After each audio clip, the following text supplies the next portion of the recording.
Knock, knock. Oh, well, the President's Chief of Staff. To what do I owe this honor? Well, Catherine, as the President's Chief Counsel, I need you to sign off on some executive orders. Sure thing. Martin? Okay, wow, that's a lot. Well, it's either this or we're going to have to go through Congress and do the whole checks and balances nonsense. Okay, a mandatory background check on all firearms. Assault rifles are now banned. Look, I'm not sure the president has the power to... Well, sure he does. It's in the Constitution. Where? The middle part? That's not true. Okay. Look, there are a lot of these. I can sign them for you. That doesn't make sense, legally. Oh, that word. All right, let's take a look at these. The debt ceiling is now raised to $800 trillion. Jack, you can't be serious. He does realize that executive orders are supposed to supplement existing laws, not create new ones, right? Yes, he does. That's why we have this one. The president is now authorized to do whatever he wants. Jack, no. This one's going to be popular, trust me. Okay, a nickel is now worth $1 billion. See, we solve our budget issues just like that. Not even close. An Affordable Health Care Act for bears? You got to spend all those billion-dollar nickels on something, Catherine. Absolutely not. I mean, okay, Catherine must agree with Mr. Awesome on everything? Who's Mr. Awesome? The president shall be referred to as Mr. Awesome for the duration of his term. The duration of his term is now forever. Jack, this is outrageous. I'm not going to, no. Catherine, I need to get a haircut before the inauguration. Can we please speed this up? Authorizing Malia to play Ophelia in the school play. Malia really wants to play Ophelia in the school play. Now he's just being a bully. I'm not going to sign off on any of these. Oh, really? Well. Catherine must sign off on all executive orders. Yep. Well, I'm not going to sign it. Oh, you found a loophole. Yeah. You go tell Mr. Awesome that if he wants to pass a law, he should go to Congress and get them to do it because it's their job. Oh. I guess you're right. Thank you. I guess won't have you sign that one either. George Clooney, swimming pool, Italy, summer. Ooh, and I get to keep George Clooney as long as I want. As you want. Okay, let's sign these.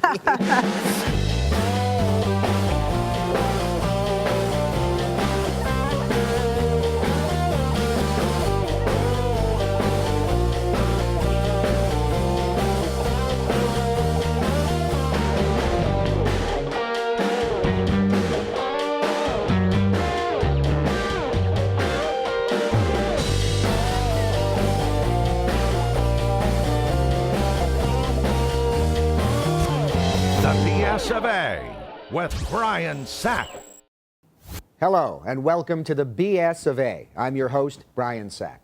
The Boeing 787 Dreamliner entered commercial service in October last year, but has been making headlines lately. Multiple malfunctions have prompted the FAA to issue an emergency safety order requiring U.S. airlines to temporarily ground the aircraft. Here to comment, Boeing executive Roger Fendhaus.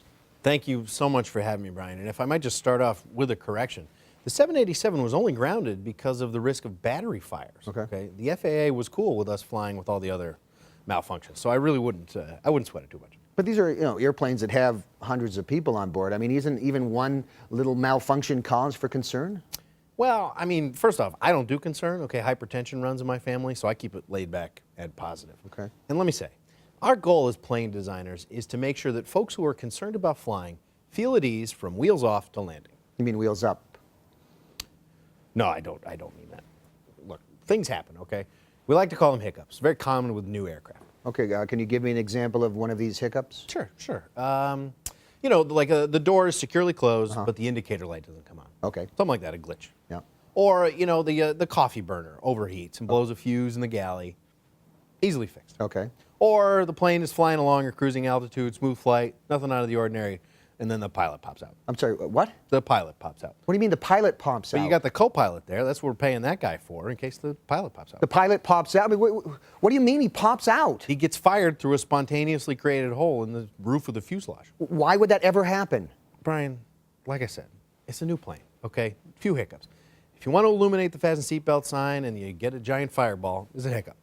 Right. I mean, you're scaring the crap out of me, to be quite honest. I mean, I might not ever fly again, okay? But there are people out there who are going to fly, and don't you think they should be concerned about the sheer number of hiccups? I've got a list. I mean, fuel leaks, fires, system failures. Is there a limp wing on the list? Limp wing? What is limp wing? What's limp wing? What is? I'm not familiar with that. You just said limp wing. I don't understand what we're talking about. Again, don't worry about anything. That's the key to wrinkle-free skin and a youthful look. And look, some of the things you listed aren't even failures or safety hazards at all. They're amenities. How is fire an amenity? I'll tell you how. A burning smell and the possibility of the electrical system shutting down keeps the crew freakishly alert at all times, okay? The flight attendants on Boeing planes are the most attentive in the industry. And, like human civilization and s'mores, you've got fire to thank for it. That sounds like spin. Fine, Brian. Here's a fact, okay? Heavy planes burn more fuel. How do you lighten the load on a plane? Unprompted fuel decontainment. Fuel leakage. If you want to use a heavily politicized term like leakage, you may, but that's not my choice. Let me put it this way. We have a saying at Boeing, okay? You can't make an omelet without filling the omelet with exploding lithium batteries, and then the omelet's windshield shatters. Oh, my God. All right, we'll be right back. I have in-laws in Europe I'm never going to see again. The BS of A is brought to you by Airbus Industries.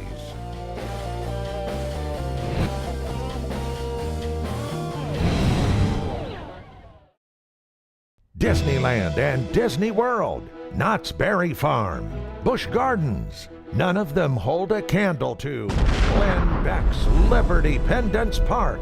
60,000 fun-filled acres of amusement for the whole family, just a short 5-hour drive from Dallas. Libertypendence Park. Take an authentic steam train ride to Americaville. Step back in time to a vibrant recreation of exactly the way early America might have been if it was the way we wished it were way back when it wasn't. Libertypendence Park. Visit Non-Union Square, where you'll find the Hall of Good Presidents. Watch us all three come to life to reinforce our opinions by saying things we hoped they'd say. I'm Thomas Jefferson, and everyone should have submachine guns. Libertypendence Park. Be sure to ride the Freedom Coaster at America Mountain. It's the world's tallest patriotic-themed dream coaster. Safety harness optional. Take that, nanny state. Next up is Glencott Center.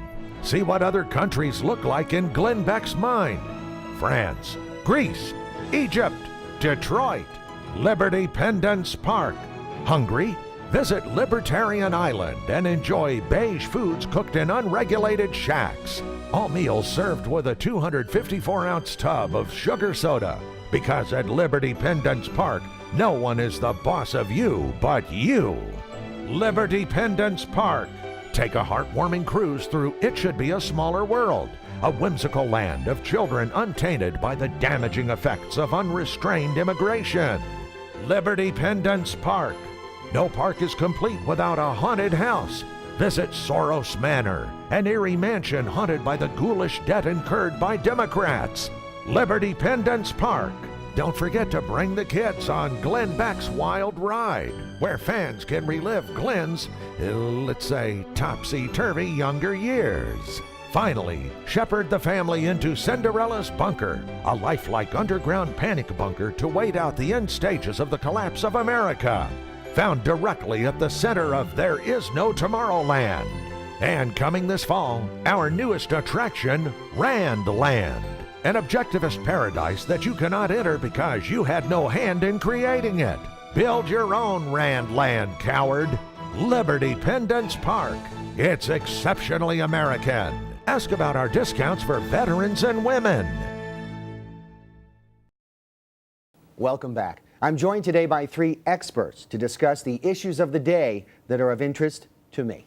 My first guest is a popular guest on the talk show circuit. Please welcome San Diego Zoo animal trainer Matt Engels. Hi, thanks so much for having me. Thanks for coming. Got lots of animals. We're going to have a lot of fun. Great. My next guest is a time traveler who's visiting us from the future. I'm very excited to welcome Michael Nathanson. Hello, Michael. Good luck, everybody. And you're from the future, like how, where, when? From about an hour in the future. An hour? Yeah. Good luck. And my final guest has delighted children from sea to shining sea with his mixture of magic and love of country. Please welcome Magic Ted, the Patriotic Magician. God bless America and magic. Woo. I have brought a few little props, and I want to tell you about some big new fun things I've been doing in my routine. Okay, you're gonna take a rabbit out of your hat? Well, I have been in talks. I am working on getting a bald eagle. Oh, is that even legal? It shouldn't be. Bald eagles are one of the only types of birds that can sexually dominate a human being. What? We have to be very careful. We have to be very, very careful. You're absolutely serious? Trust me, I've seen it happen. Yeah, I've seen it happen Not too. pretty. Okay, Yeah. in an hour. About an hour that starts happening. All right, let's, first of all, where are your animals? They're all in the van. You wouldn't want any kind of wild animal in this room. They'd be defecating all over and attacking us and each other. So. I mean, I thought that was kind of the point was to have monkeys or something. Although those Carson animals were like heavily drugged. Any kind of real animal would just escape into the walls, and this place would smell terrible for the rest of your tenure here. So they sedate the animals before putting them on the show? Yeah, I won't do that. I want truth, real animals, and real animals, unfortunately, got to stay in the van. They're in the van. Okay, let's talk about executive orders. A couple weeks ago, most people in America probably didn't even know what they were. And then recently, President Obama says he's going to sign 23 executive orders that are related to gun control. Is this a bad trend, Matt? Well, if we look to the example of the animal kingdom, I like to think of gorillas. Now, a troop of gorillas will have one male. The alpha male? The alpha male, where, even though people are trying to make collective decisions, do that thing, sometimes an alpha male needs to step in and say how to solve a problem. We have a great, actually a baby gorilla. His name's Cheetah. Cheetah. And he's just the most charming. And I think if you could see Cheetah, you'd really kind of see very human behind the eyes. Could we see him? No. He's cuffed. He's cuffed and bagged in the van. He tried to take over the van and drive it into a public park. So. Okay, that's disappointing. I mean, are there executive orders 1 hour in the future? Some of the tribal chieftains send down commands down the chain to raid this village or burn, that building down. So yeah, that sounds like a similar thing. I vaguely remember, what it used to be like now. I mean, already 1 hour in the future, they have tribal chieftains? Oh man, wait. You just wait. If you could issue executive orders, what would you do? I would try and order that the band of macaques, angry macaques, leave my house so I can get in there and just check on my wife. So a macaque is a monkey type. Yeah, it's a thing, small, right? it's a small primate. And you have a band of them in your house. Yeah, they got out of the van. They took over my house. They cut the phone line. I haven't been in there. My wife is going on 6 months now. So you haven't seen your wife in 6 months? No. You haven't been able to enter your house because of a band of angry macaques? They're very strong and very cruel. They have very sharp teeth. There's not a dull tooth in the animal kingdom. Is there a cute animal in the van you might be able to just kind of bring in here? Probably not. The cute animals in the van. I mean, I've been in here about almost an hour now, and so any cute animal in the van is probably dead. Yeah, everything gets pretty disturbing. There's an executive order. Let's kill the weaklings. That happens in about 45 minutes or so. No kidding. Just going to the hospital because we don't have time. We don't have the supplies anymore to feed the cripples. What happened between now and people an getting their hour? tonsils out and whatever in the hospital? They just wow. Everything. What? I mean, you want to know what happens. You can just check out. I mean, because Glenn Beck gets about as close. Glenn Beck was actually correct? Yeah, I mean, he's a little soft on it, but no kidding. But yeah, he's close to right.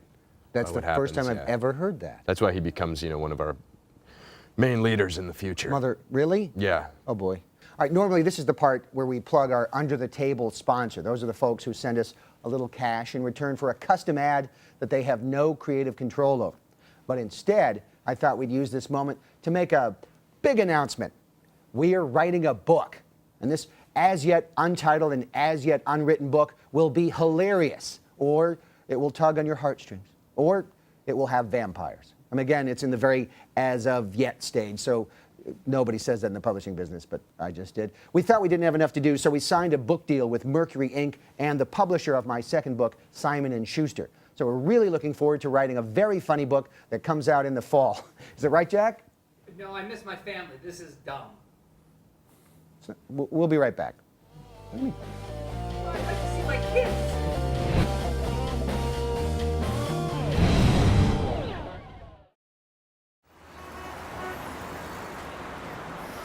So guys, congrats again. Bri, as soon as you're done signing there, we will have ourselves a deal. Cool. There's my John Lennon. Hancock. Oh, I Am Legend. What? We're naming Will Smith movies, right? Men in Black. Good one. No, I was just telling Brian it's not John Lennon, it's John Hancock. The Beatles. Yes. Look, guys, this contract says that you're going to deliver a Christmas comedy book to us later this year that we're going to publish in conjunction with Simon & Schuster. Seriously? What? Did you read it? No. Did you read it? I wrote it. Touche. I was not expecting that. Simon & Schuster is one of the most prestigious publishing houses in the world. Are you telling me you just signed a contract to do a book with them and you didn't read it? Okay, wait. The thing we just signed is a contract. It's real? It's not part of a sketch? Yes, it's totally real. Okay, assuming we signed a legally binding document, we have a question. Okay. If one were writing a book, how would one do that? Right. What do you mean? Well, like where do ideas come from? 'Cause Good question. Okay, I have lots of ideas swimming around in my head. What does mango taste like? What happens if I put hand lotion in my eyes? That's a good Those book. are ideas. Yes. Those are ideas. Those are not the ideas we want for this book. This is a Christmas comedy book. Look, you guys try to write funny things every week. You often fail. Thank you. But on the off chance when you do succeed, what I want is for you to put a series of those things together, and that will be what's called in publishing a chapter. If you do multiple chapters, we'll have a book, and at some point, maybe, you'll actually fulfill the obligations of the piece of paper you just signed. If it's so easy, Kevin, why don't you do it? Yeah. Because I'm not a writer. Oh, and we are? What have I done? What if you wrote, say, the first 10 chapters Good idea. of the book? No. Okay. What if you wrote the first 9 chapters? No, absolutely not. Okay, tough negotiator. I respect that. What if you wrote the first 9 chapters? What is wrong with you? Thank you for asking. I have just a partial list. You can feel free to add to it. Look, you write the book, you give us the money. It's a win-win. That is not the definition of a win-win. We don't know how to make a book. I don't know how to take the words you want. I don't know what words you want. I don't know how to put them together. We're not mind readers, Kevin. Yeah, we're not mind readers.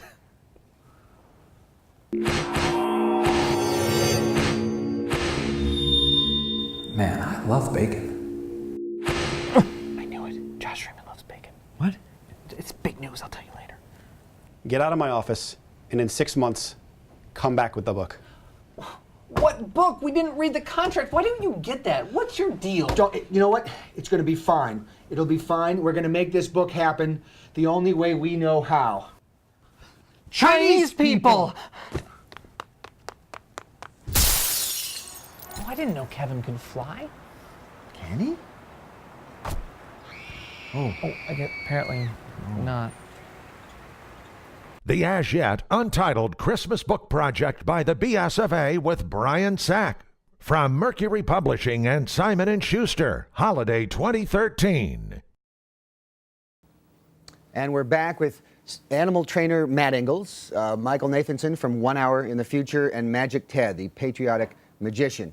I don't know if any of you know this, but I am a CIA PSYOPs agent. Really? No, I'm just kidding. That's a stupid conspiracy theory. Please don't attack me. Trigger. No, I'm just kidding. That's a conspiracy theory. There's no end to stupid conspiracy theories. The latest being that this tragedy up in Newtown, Connecticut is a conspiracy, government operation. So, Matt, can you tell us of any conspiracies that we're unaware of at the moment? Sure. Well, here's one sort of intersection of animals and politics. You know how the president always has a dog? Sure. And it's like, it's like kind of a fun thing. Not fun at all. Those are not shelter dogs. There's always a story. What it is there's every 4 years there's sort of a 4-year-long kumite, kind of like a Mortal Kombat Street Fighter type tournament among different dogs, and the cruelest and strongest dog gets to live at the White House. So Bo, that I don't know, Bo. like a labradoodle puppy or something. Yeah, like it's a that. little thing. So he's actually a very highly deadly. Really? Very much so. And you know, the innocent look is a part of it. It can like sidle up to other dogs and just snap their necks. I mean, is this a danger to the president, or is he actually a defender of the president? Well, I mean, it makes you wonder who's the president. Oh. Because, you know, Obama makes the wrong move and then all of a sudden things get flipped. Michael, any conspiracy theories we're unaware of from now or 1 hour in the future? Well, I mean, basically an hour from now, it's going to be proven true that we did have a dog president the entire time, as No kidding. he was saying. Yeah. Look at that synergy there. Wow. yeah. So in 1 hour, we're going to find out the president is actually Bo. He's Yeah. calling the shots. This is the most fearsome warrior I've ever seen, you know, on the field of battle. Wow, that is surprising. Yeah.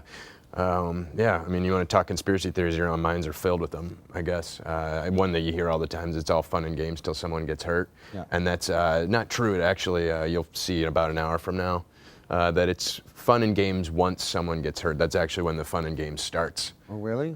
Yeah. Is this something I personally should be concerned about? Well, I don't know. I mean, yeah, you should be, actually. I'm not going to try to water it down for you. You're in a lot of trouble, Brian. Can I just, all right, what happens to me 1 hour in the future? Well, I see a 3-year-old with a machete get real angry at you for taking his applesauce. So I'm at risk of having my ankles slashed? Yeah, Your your ankles don't survive the apocalypse. My ankles. Yeah. You cut the Achilles tendon. Oh, yeah, that could hurt. Magic Ted, Yeah, conspiracy theories. we have some in the magician's world. Well-kept secrets. It's funny you bring up the dogs. We're like a dark. It's not very well known, but we're like a dark brotherhood. Magicians all are? magicians are, yeah, and we can actually communicate with animals.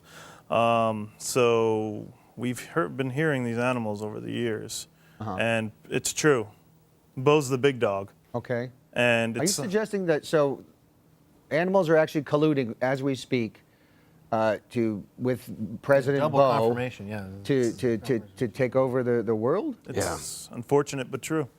The other fun thing about dogs is that they pant. They burn off excess heat by panting through their tongue. That's so right. They can't sweat. Okay, that's good to know, I guess, if we're being overrun by... Well, that's a way to defeat them. You have to keep their mouths closed and they'll overheat and die. So basically, anybody who has pets should at this very moment... Yeah, run. Get out of the house. Get far away from them. Absolutely. Well, that's good to know. I guess that's some good advice. All right, well, that's all the time we have for the BS of A this week. Please like us on Facebook, love us on Twitter, and join us next week for a brand new episode of the BS of A. I'm Brian Sack, and to all my fake girlfriends out there, good night. So we've got how much time do we have? Now we've got like half an hour. Yeah, we're down to about 20 minutes right now. I've got a cat. Dead. I'm surprised you survived that.